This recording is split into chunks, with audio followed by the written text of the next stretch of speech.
Gipangayo ko ang kamot mo sa imong inahan, hasta sa imong igsuon, sa imong paryente, labi na sa imong amahan. Inarong nga na misita para sa imuha, ug karon okay na imong pamilya.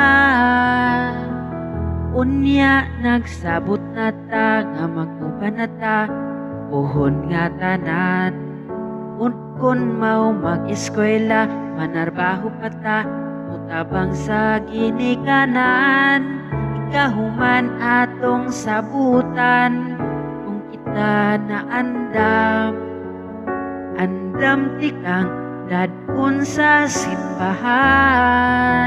Ikaw ra gyud ako ang pakaslan, puhon kuhiton ang bituon sa imong katahom.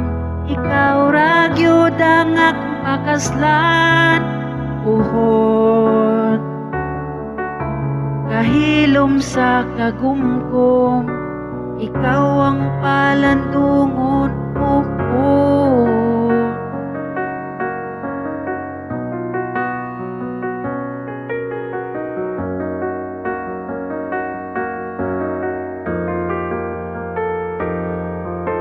Kanindot baya kung naay magmahal sa ato nga tanan.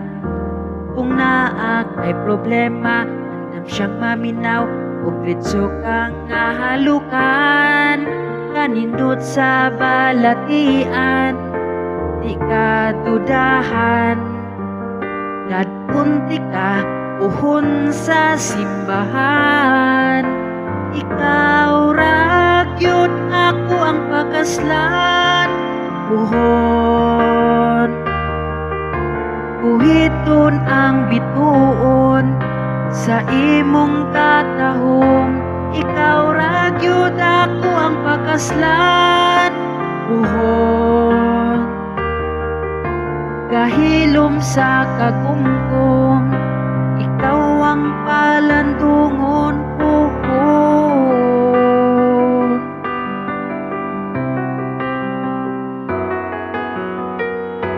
Ikaw ra gyud ako ang pakaslan, puhon kuhiton ang bituon sa imong katahom. Ikaw ra gyud ako ang pakaslan, puhon kahilom sa kagumkom. Ikaw ang palandungon, ikaw ra gyud ako ang pakaslan, puhon kuhiton ang bituon sa imong katahom. Ikaw ra gyud ako ang pakaslan, puhon kahilom sa kagumkom. Ikaw ang palandungon, puhon.